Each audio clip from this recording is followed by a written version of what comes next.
Test battle antara Brave Valkyrie Original dan Brave Valkyrie Fake. Kedua-dua Beyblade ini adalah dalam 6 blade mode untuk 5 match pertama, dan kita akan tukar ke 3 blade mode untuk 5 match yang seterusnya. Let's go. 3, 2, 1, go.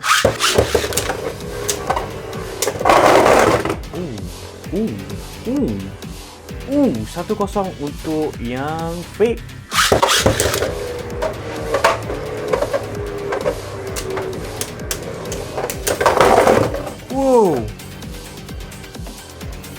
Fake dah mengambil mata 2-0 mendahului yang original.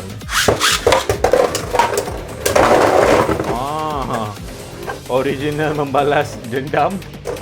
1-2 untuk yang original.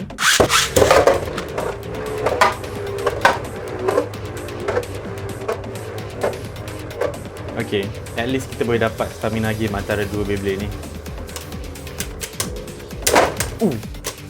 Hit getah antara getah. Kau.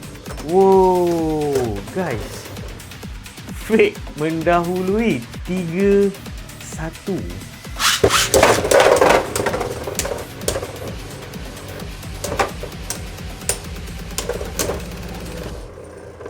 Okay. Kita boleh nampak yang Fake dah sengit. Ya. 2-3. 2 untuk kita punya original. Perlawanan yang ke-6, so kita tukar kedua-dua Beyblade ni ke mode 3 blade. Sekarang ni kedua-duanya sudah berada di dalam 3 blade mode untuk perlawanan yang ke-6. 3, 2, 1, go.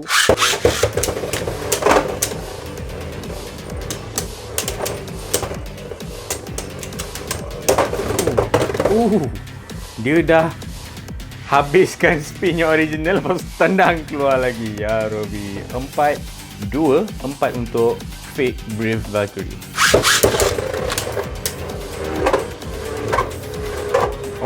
Fake mengejar.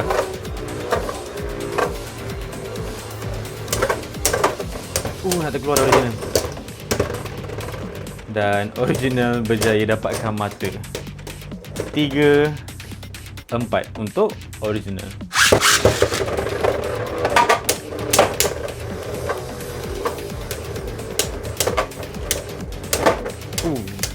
Hentakan yang kuat daripada Fake tendang keluar Brave Valkyrie Original.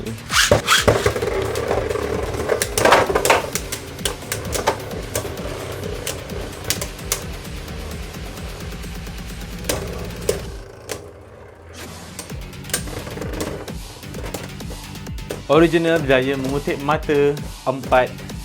4 kepada Brave Valkyrie Original. Round yang ke-10 dan yang terakhir, adakah dia akan jadi 5-5 ataupun Fake Brave Valkyrie akan mendahului dengan 6-4? Sama-sama kita nantikan. 3, 2, 1, go.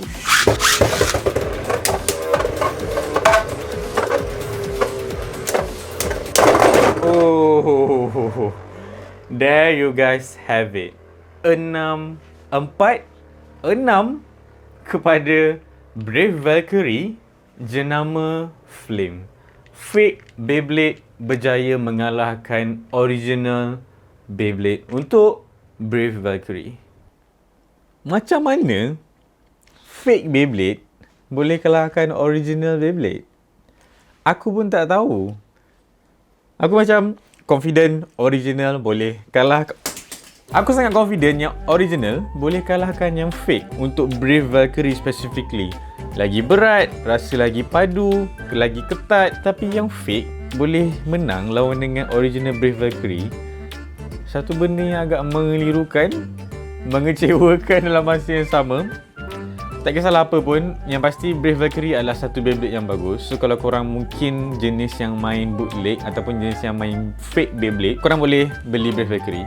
And kalau korang jenis yang main original, main dekat official tournament dan perlukan satu set Beyblade yang korang boleh jual balik dengan at least ada nilai dan harga pada masa akan datang, belilah Brave Valkyrie Takaratomi. Itu saja aku punya review untuk dua Beyblade ni. Aku harap korang happy dengan aku punya review antara Fake versus original Brief Valkyrie. Apa lagi Beyblade fake dengan original yang kau nak tengok berlawan dekat stadium dalam office aku, korang bagi tahu aku dekat ruang komen. Aku akan cuba dapatkan Beyblade fake tu dan lawan dengan Beyblade original yang aku ada. Thank you so much guys for watching this video. Aku harap semua yang menonton video aku untuk kali ini berbahagia selalu, rezeki melimpah ruah dunia dan akhirat. Thank you so much kepada semua yang rajin komen dekat ruang di bawah. Rajin-rajinkan diri, baca di bahagian description. InsyaAllah aku akan jumpa korang semua dekat video Beyblade yang seterusnya. Jaga diri, jangan nakal-nakal.